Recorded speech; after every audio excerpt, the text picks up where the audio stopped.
안녕하세요. 저는 현재 이혼을 고민 중인 결혼 4년차 주부입니다. 남편은 저와 5살 차이로 남편이 강력히 추진해서 만난 지 8개월 만에 속전속결로 결혼을 하게 되었어요. 결혼할 때 감사하게도 시댁에서 3억 조금 넘는 아파트를 해주셨습니다. 반면 제 친정은 넉넉한 형편이 아니라 한 푼도 도와주시지 못했고 저는 제가 직장 생활하며 모은 3천만 원으로 혼수를 했습니다. 예물 예단은 다 생략했고요. 그런데 결혼 후 신혼여행을 갔을 때였어요. 남편이 갑자기 뜬금없는 얘기를 꺼냈습니다. 남들은 결혼할 때 처가에서 시계 하나쯤 받는다던데 난 이번 생엔 글렀지?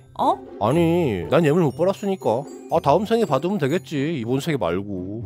남편은 결혼 후에도 잊을만 하면 예물 못 받아 서운하다는 얘기를 한 번씩 했어요. 저는 미안함에 가슴이 쿡쿡 찌르듯이 아팠습니다. 그렇게 시작된 저의 결혼 생활은 늘 시댁 중심이었어요. 남편은 별일이 없어도 시간만 생기면 시댁에 가자고 했습니다. 언제부턴가 저녁은 시댁에서 시부모님과 같이 먹는 게 당연해졌으며 주말에는 하루 종일 살다시피 했습니다. 출산 후에는 손주 보여드려야 된다는 핑계로 시댁에 가는 횟수가 더 잦아지게 되었죠. 심지어 시부모님이 저희 집 근처로 아예 이사까지 하셨어요. 그때부터 거의 하루도 빠지지 않고 매일 저희 집으로 오셨고 많으면 하루에 2번도 오셨습니다. 항상 남편은 시부모님께 잘하라는 얘기를 귀가 닳도록 했습니다.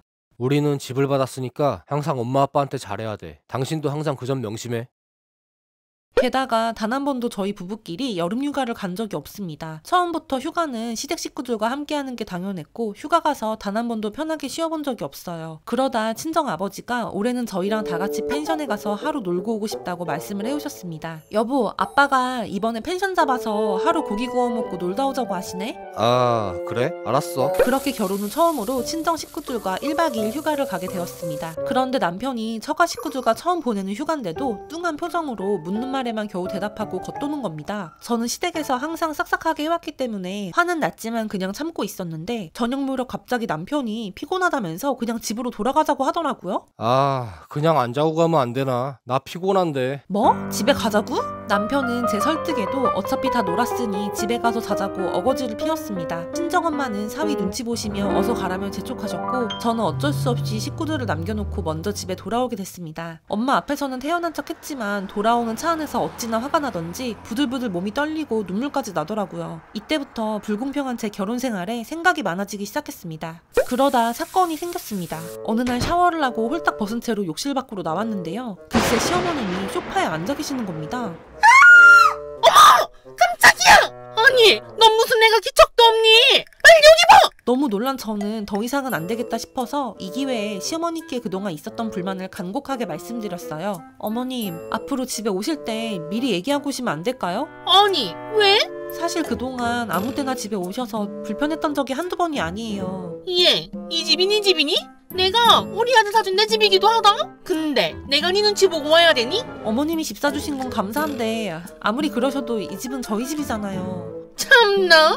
어머님은 제 말에 엄청나게 화를 내시며 문을 쾅 닫고 집으로 돌아가셨습니다. 그날 밤 남편이 어머님에게 얘기를 전해 듣고 와서 저에게 발광을 했습니다. 우리 엄마 아빠가 피땀 흘려 번 돈으로 사준 집인데 당연히 감사하는 마음 갖고 잘해야 될 거 아니야? 누가 안 감사하대? 당연히 감사하지. 근데 그렇다고 내가 너네 집 종이 되는 건 아니잖아. 그건 네가 감내해야지. 집 빨았으니까. 이 집이 4명이냐? 아들 잘 살라고 주신 거 아니야? 넌 이 집에서 안 살았어? 그럼 나는 네 집에 얹혀 사는 거니까 평생 종처럼 시댁에서 부르면 달려가고 찍소리도 못하고 살아야 되냐? 너 결혼하고 우리 집에 간 거 명절 빼고 5번도 안 됐는데 난 수백 번도 더 가잖아. 당연히 우리 집에 효도를 더하는 게 이치에 맞는 거잖아.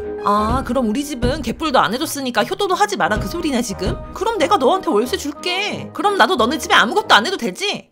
아니, 이게 무슨 일이야? 무슨 일이길래 대낮부터 집에서 목소리를 높여? 저는 남편과 대판 싸우고 지금까지 계속 냉전 상태입니다. 집을 해주신 시부모님께 당연히 감사한 마음이고 결혼 생활 내내 정말 최선을 다했어요. 하지만 시댁에서 집을 해줬다는 이유로 저는 앞으로 몇십 년을 지금처럼 시댁을 위주로 한 결혼 생활을 해야 하나요? 그리고 양가 중 돈을 더 많이 해주신 부모님 쪽에 효도를 더 해야 하는 게 맞는 걸까요?